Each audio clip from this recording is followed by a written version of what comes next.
It goes click. There it goes. You have to have an inch-pound driver. That'll take care of most everything. And then you can get a good cheap Sears foot-pound driver, right? From 15 pounds to 100 or something like that. What brand of inch-pound driver is that? Snap-on. Snap-on tools. It's pretty accurate.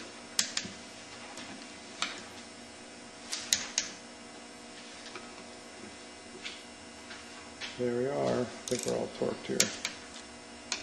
Hope it doesn't leak. Looks like stuff is squishing out everywhere.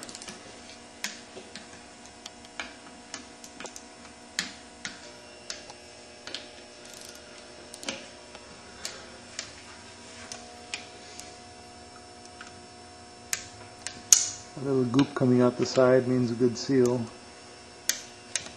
Good.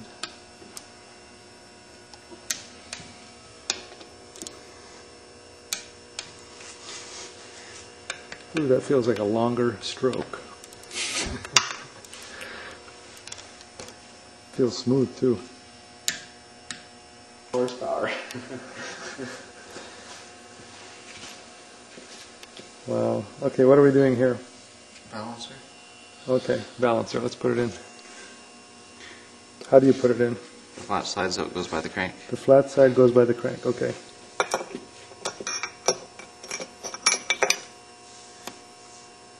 That's it? You sure it couldn't be off by a quarter turn or anything? No, this flat side just for the... Okay, there's a receptacle on the other side with flat spot, right? No, it's just so it goes by the crank, but it's wider. Oh, I see. On the other side it has two dots to line it up so it's correct. I put thread lock in to the bolts for the chain slider so it will hold the chain slider in place. Thread lock. Okay, there's our chain. Put it on. It's one link longer than the other chains. It's one link better than the other chains. It's a nice chain. It works. You can pull on it. And it rotates very nicely. On this chain there is 120 pins. There is 60 flat things on this chain. There used to be 59 flat little plates, but now there is 60. Put the chain slider in. Slide it up through the hole. The bolts go in the bolt holder. This one isn't moving anywhere with those bolts on there.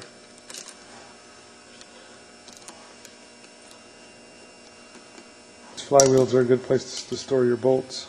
They stick in there real well.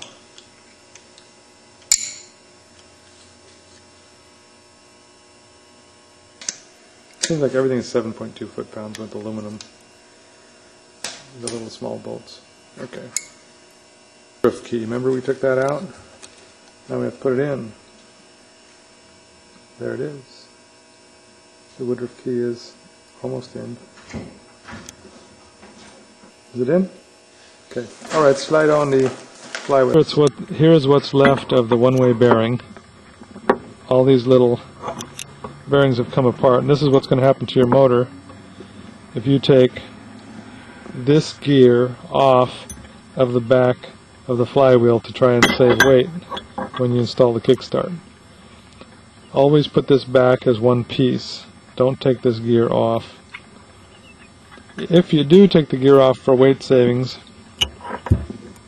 you have to take the one-way bearing out. The one-way bearing cannot stay on this flywheel unless this gear is on there. Otherwise you're going to get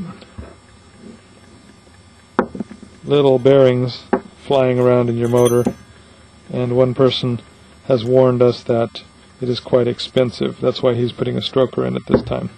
So put everything back the way you took it apart, or if you put a kickstart in, an electric start is removed, remove all the gears including the one-way bearing.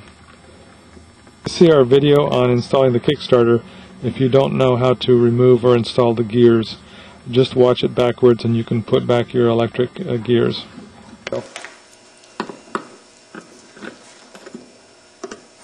It works. Ooh, that's good.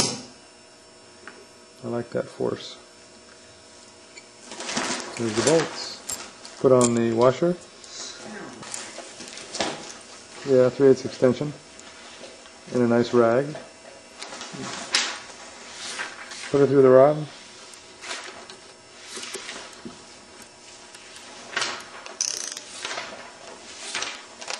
And torque it.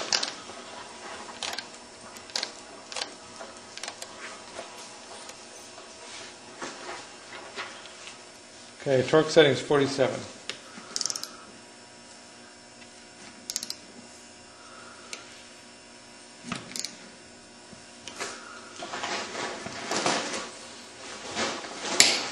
Got it.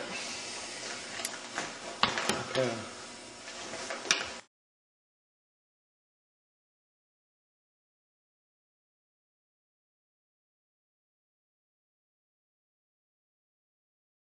Boy, they're having a wild day. Oh, little pup.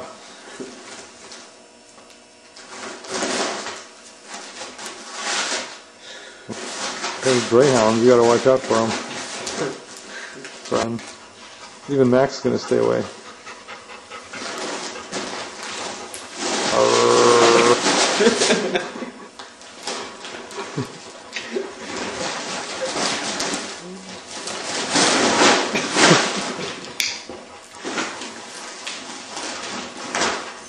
Aha.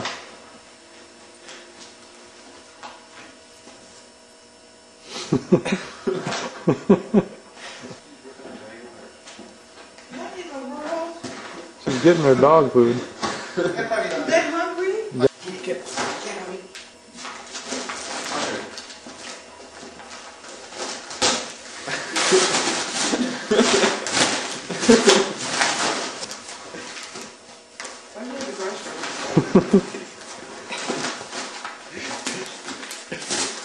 Wow, ripped there, ripped. There's nothing left, man. This is not what I get you guys. Yeah, how come now? She thought she found the best thing, I'll tell you. Okay, we ripped this gasket. It is the Yamaha 5TG-15451-00, and it's the one that goes on the stator cover. So this one ripped. We've had it off a couple times and it finally tore. Always keep a spare one around. Take the razor blade, clean it off, put a new gasket on, and you should be good to go.